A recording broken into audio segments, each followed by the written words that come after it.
next speaker is Sebastián Ramírez Alegría. We'll talk about high mass stars on VVV clusters. I'm going to talk about high mass stars on VVV clusters. And by VVV clusters, I will mainly focus on those clusters which has the designation VVVZL, which are part of a particular set of catalogs.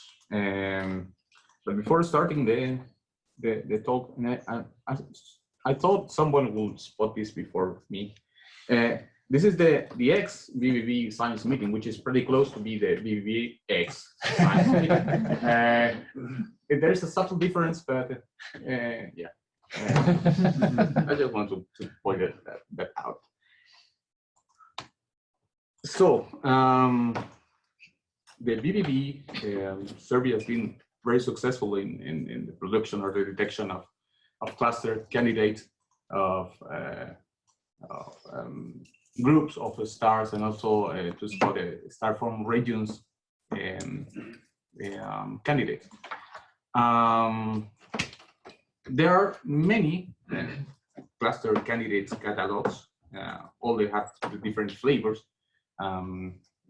Vika recently made a collection of part of the catalogs. Not all the catalogs which are mentioned in this slide are included in Vika paper, by the way. But for example, he includes both Judas catalog, Borisova 2011, 2014. She based on a visual inspection of KS images and also a second inspection of the color magnitude diagrams for the most interesting or well-populated candidates. There's also this interesting work by Solin et al. From 2014. He explored the VVV data release 1, I think, after doing an exploration on UKIT's GPS data using mixture model of Gaussian densities and background noise, plus an application of an expectation maximization algorithm. He successfully detected most of the cluster candidates discovered by Borisova et al. In 2011, and also he recovered successfully, I think that 70 or 80% of the known clusters on the area he reviewed, and this catalog was not reported by in the paper by Vika. The catalog of Barba et al. 2015. They also do a visual inspection on the false color images, JH and KS, and also uses density maps to spot the cluster candidates. In this catalog, candidates tends to be more deeply embedded, and they also do a cross match with known masers and no deep or infrared clouds. So if you want to compare both candidates, Borisova, Solin, and Barba, probably you're going to find deeply embedded clusters in this one rather in Borisova or Solin. Ivanov, 2017, he uses a deep stack KS images, which allows him to go deeper in the color magnitude diagrams, and they also make an isochrone fitting on the pre-candidates. So they first define a candidate on the images, and then with the isochrone fitting can make a selection of which are more bona fide cluster candidate. These 6 cluster catalogs are mostly focused on open cluster candidates, more young objects. Dante also has a catalog dedicated to globular clusters. This year, he published 3 lists of candidates: the bulge globular cluster, which are the 22 candidates, and then the mini candidates, the 22 to 60 and the 61 to 84. And he mainly focused on groups of red giants selected by photometry and the use of pseudo colors, and also on the mini, he uses the variability data from the VVV to spot concentrations of red of RRA LIGA and Cepheids type 2. And later, using now VVV X data, Borisov et al. In the last year published a first list of candidates following a similar procedure in her papers of 2011-2014, and also including a second inspection on false color images, similar as done by et al., and the confirmation with the color magnitude diagrams. And finally, this year, 50 new mini candidates published by Dan. And this one using VVV information, VVV and Gaia information, similar as Julia. So as you can see, and probably I'm missing some catalogs, and because the flavors are, you may find different clusters and different type of objects, and depending on the methods used. So I'm going to just focus in this talk on the Borisova catalogs from 2011 to 2014, which are the clusters defined as VVV CL. They run from VVV CL 5 to VVV CL 100 in the 2011 catalog, and from 106 and 163 from the 2014 catalog. From this list of cluster candidates, we have published spectra and therefore confirm high mass stars in the clusters on 21 clusters. So the total number is more or less more than 150 cluster candidates, and of those we already know that in 20 of this cluster there are high mass stars. So we already have a set of 20 clusters with confirmed high mass stars. If we review which are the most successful or the most well-populated cluster, we're going to notice that there's only one cluster with 9 high mass star confirmed, which is VVV CL 74. There are 2 clusters with 8 high mass stars, which are CL9 and CL99. Then another 2 with 7 stars, 1 cluster with 6 stars, 1 cluster with 4 stars, 3 clusters with 3 stars, 5 with 2, and 6 with 1 star. It's not a Zipf's law. A Zipf's law is something that as you move or you increase the number of stars, for example, you will decrease the number of clusters. But in this case, it's not what it happened.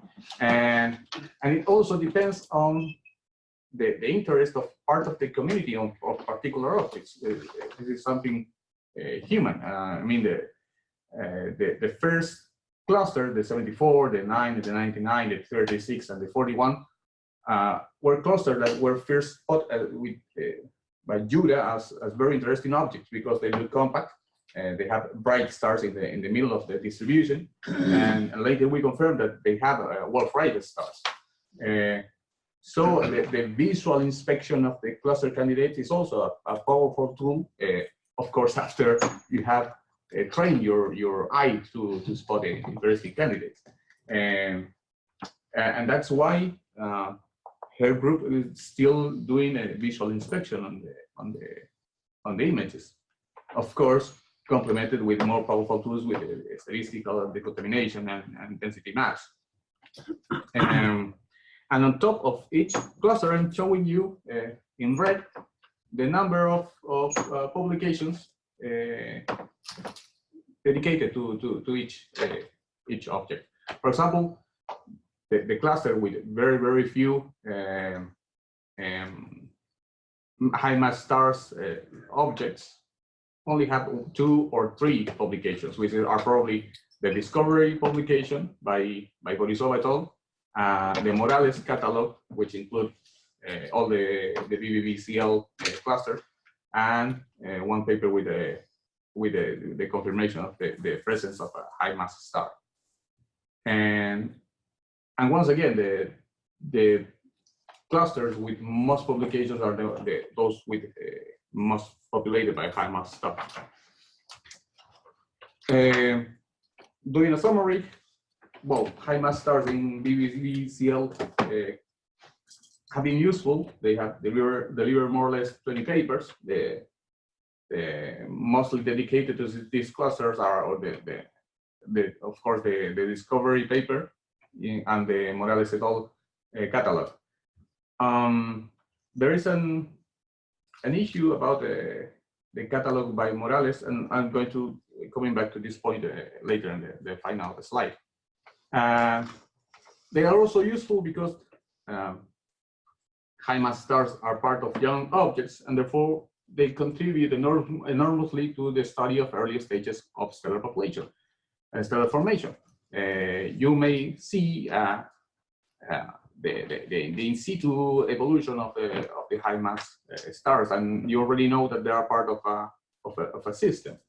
The coexistence of a specific evolutionary stages. If I observe a cluster and I detect, for example, the simultaneous presence of a Wolf-Rayet star and a red supergiant, can give me sometimes an accurate determination of the age of the cluster, but sometimes they also may challenge the cluster age estimation by itself.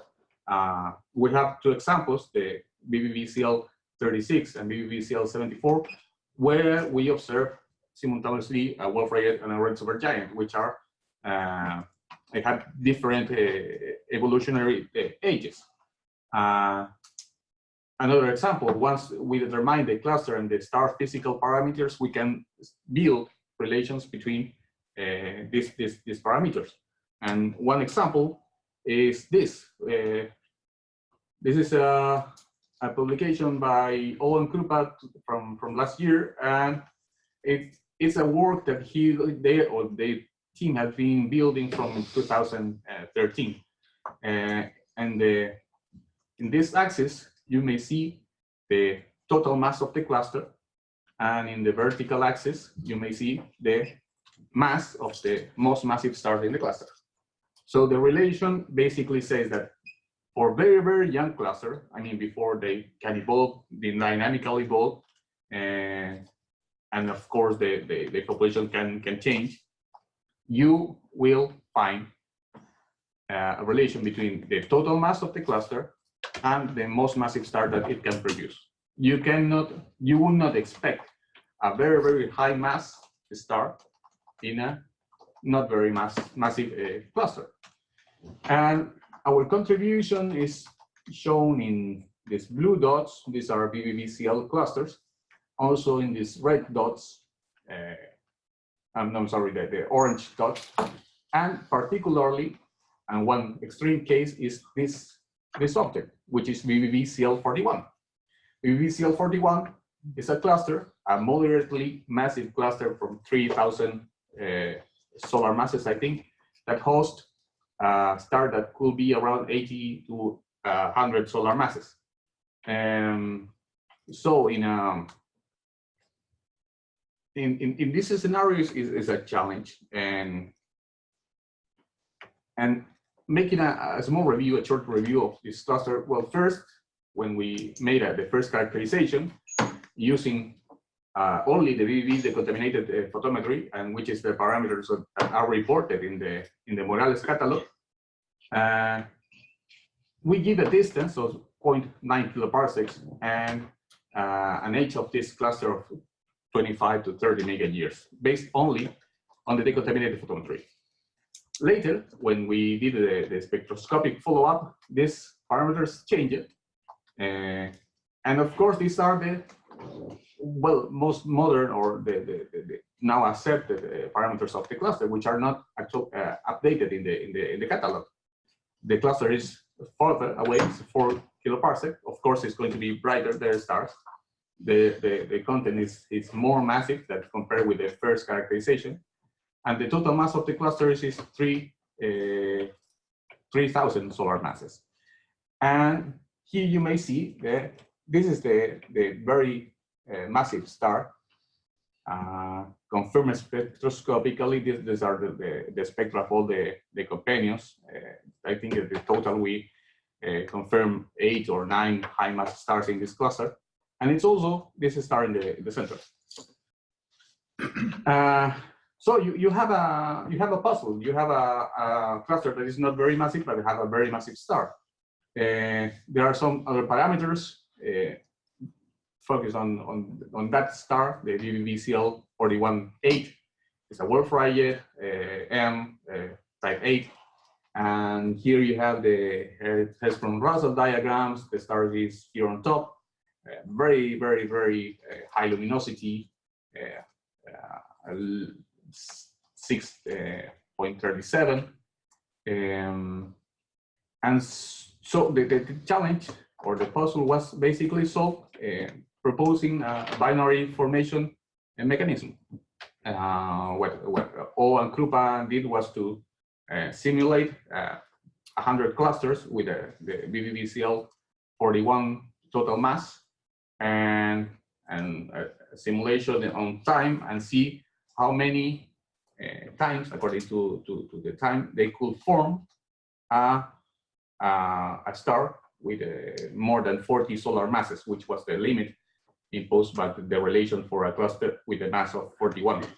In this diagram, the purple or dark blue line, it's the number of clusters from the total of 100 that could form a star with a mass over 50 solar masses on time.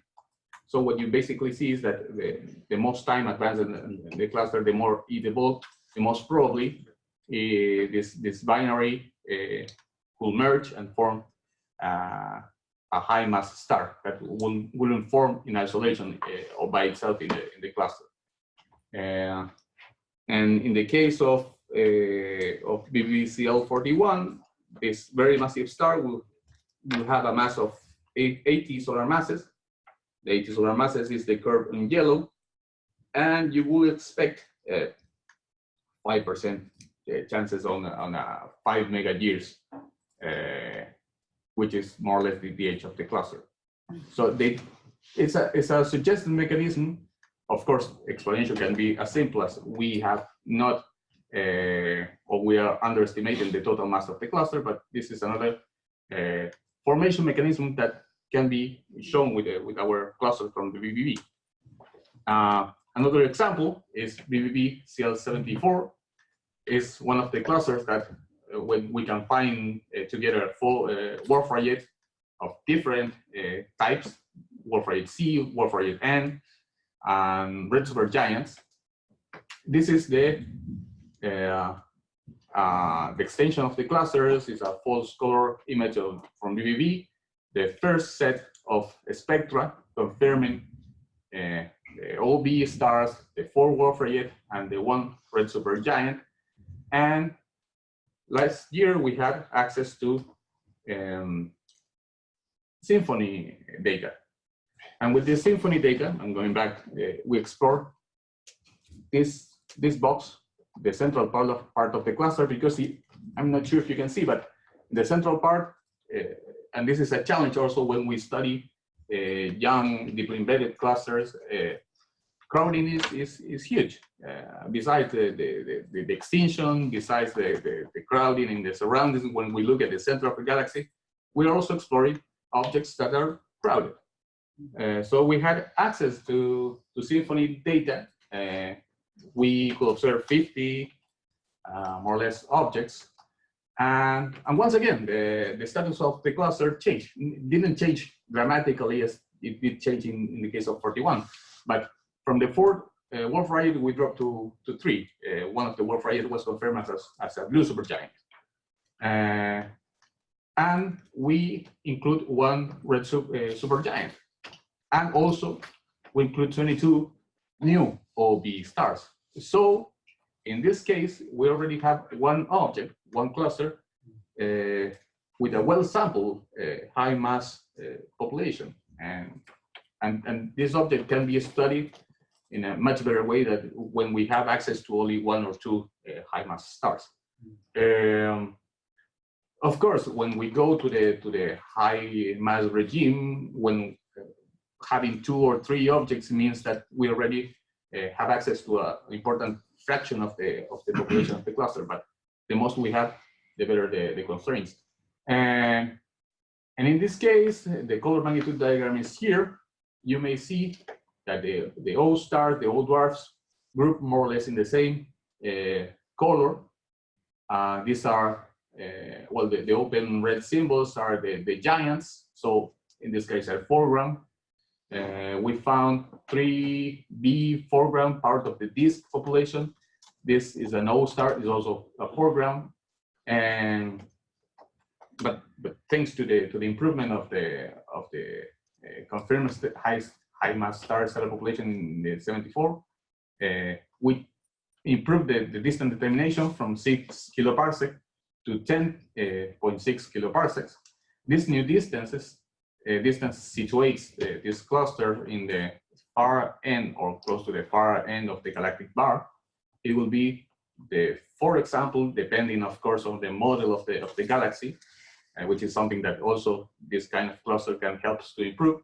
The previous examples are CL86, Mercer 81, and Van der Werf 222. And in the case of the red supergiants, we are in the limit of classifying as this kind of objects. They have a limit in the luminosity. They could be either red supergiants or foreground giants. But in the case of the red supergiants, it will imply that they are older than the rest of the population. And because it's not absolutely clear that this is a red supergiant, these results must be taken with care.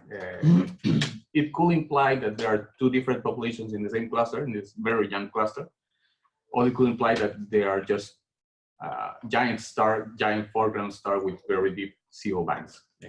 So it has to be reviewed hopefully in the future. There are also studies on VVV clusters in star-formed regions, trying to understand their relations in a global context. Morales et al. In his catalog reports 19 groups of cluster candidates. Most of them have not been explored. Lima in 2014 also studied the 4 clusters, 164 to 167, discovered by them in NGC 6357. And now I will also like to mention, I don't know if the next talk is going to be mentioned. This work was done with using Apogee 2 data by Jura and the complex 305. And in this complex, we have 4 VVVCL clusters, 21, 22, 23, 24, DANS 1, DANS 2, and an extended, a large population of confirmed high mass stars. This high mass star confirmed by the Apogee 2 data are shown with these green dots. I'm not sure if you can see, but are covering more or less the whole complex. And in a future paper, we will show some results on young star objects also. What else can we do? Well, we can start reviewing or cross-checking with other catalogs. This is one very brief example of one luminous blue variable candidate, which was reported in isolation. But if you see closer, you have in the middle a Mercer cluster, Mercer 40 here I'm sorry, you don't see the arrow, but it's in the middle of the images. And on top of Mercer 40, there is one VVVCL cluster. So an interesting study is to start checking if that star, that high mass star reportedly in isolation, is truly in isolation or belongs to a cluster.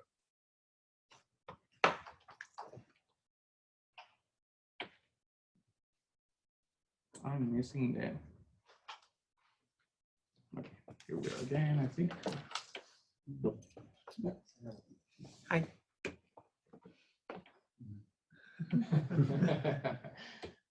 I'm going.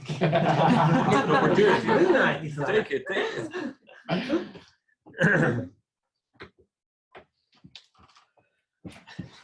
It's over me an actualization, an update of the. Do you have the number of the meeting? Oh, the number again? It's It's saved. here. Ta-da.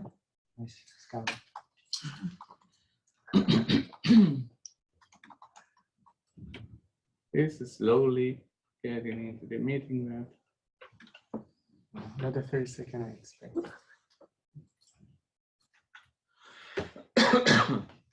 It's weird because I will leave it. It's Max. I'm sorry about this. So am I. Do you have the number again? Yes. 668. 394 172. 394.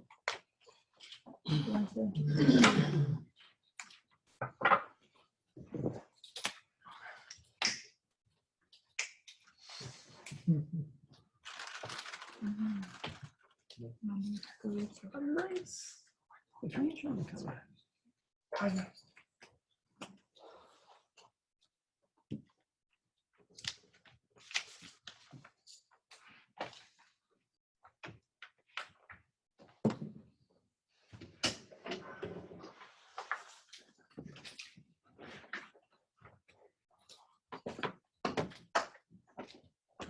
Did you try to turn on and off your Wi-Fi? Okay. Sure. Yeah, it doesn't connect yet. No.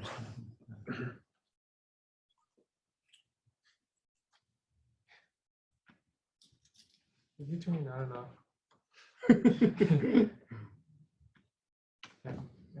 Ciérrala. Ok. Entra de nuevo. Bueno. Hey! And I will edit the recording. Thanks for waiting.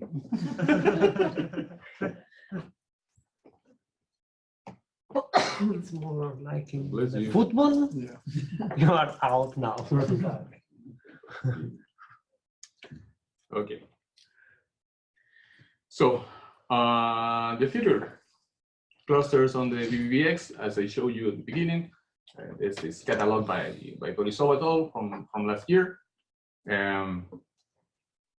Chief focus, or the search is focused on the outer disk. There are a number of participants, which includes Javier to my right, also Radusin Kurtev, Dante, myself, and a large team. The current status is the review of the tiles E1001 to the 1180. And it's a search following a similar method, visual inspection of the KS images. I have a verification on the post-color KS images, and later a preliminary classification or parameterization using the color magnitude diagrams. The current sample is composed by 80 candidates. I'm going to briefly show you two examples. This is CCC 08. It was studied by Ivanov in 2002, and now we have access to near-infrared and deeply data. We are also using Gaia proper motion information, which can give us a first estimation of the distance to the clusters, and with this to select better, which are more interesting. And this is another example, E1123, the candidate one. Also, the color magnitude diagram. This is the VVV X color magnitude diagram, and this is the Gaia diagram. So final remarks. Because we found this cluster in the galactic disk, these are excellent objects to study high mass star formation. The star formation happens in the disk. So if you want to study whatever good object, then start with this one. The large and homogeneous field of view of the VVV allow us to study clusters individually and also to study as a conglomerate in the case of star forming regions. The near-infrared photometry is not enough, but we have more tools. We have proper motions, clustering algorithm as shown by Carla in the previous talk, and also large spectroscopic follow-ups and the literature, which is very, very important that we don't start rediscovering cluster candidates. And related with this, it will be interesting if we start building a catalog that catalog will be updatable. And it's a challenge that I'm having now. I start reviewing the bibliography, and because we are publishing new data, the cluster changes. Not the cluster itself, but the way we see it. So, Marlon.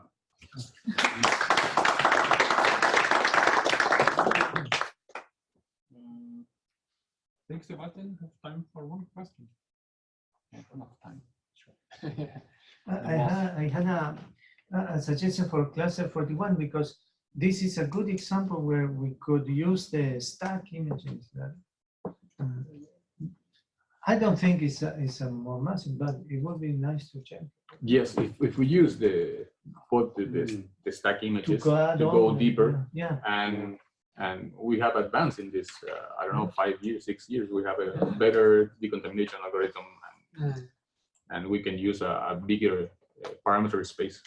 The stack images, but the way to stack it is not stack everything, only the best ones. Yeah. Choose if there are 100 images, choose the 50 best ones. Valentin select by seeing. Right. Yeah, selection by seeing or something. That would right. be interesting. Unfortunately, nobody's doing I think the stack images for everything. VSA. Well, VSA, they do it, but they're using about 6 to 8 images for good seeing, but they're not stacked, for some reason they're not, maybe it's just processing time, they're not using 50. Right. I mean, this is something we could do at Caso if you want. Yeah. Yes. Thank you, God. Yeah. Yes. The only thing I will need for this is criteria for stacking. Yeah. What do you want? Like the 50 best, for example, or just give me one criteria that I can use to select stacks, and I can start seeing how, giving you a time estimation and things like that. I would say that 50% best seen images. Well, maybe it might be more complicated because you don't want to include anything with bad seeing, so it depends a little bit on. Yeah. Yes, if seeing cat. I think the debate is between setting a threshold in scene or setting, whether you want really good seeing or do you want homogeneous coverage. Yeah. So because if you, let's say, take 50 epochs all around, you will have homogeneous tiles. Yeah, it's also simple because the goal is to go the deepest possible. Yeah. And so, and if we have it depends on how many epochs we have in that field, for example. Yes, it's a mixture because you also want to go deep into the center of the cluster. So if you have a good thing. Yeah. I mean, other option is doing both. So we can do, I mean, this, of course, depending on how long does it take to actually stack everything. But one possible thing is do a kind of like homogeneous deep stack for the whole of VVV plus VVVX. And then for selected fields, do deeper stacks with, everything with seeing better than 0.8 or whatever. I suspect that if we do the homogeneous stacking, everyone will use that. Yeah. And very few people will have extra needs, but this is just a suspicion.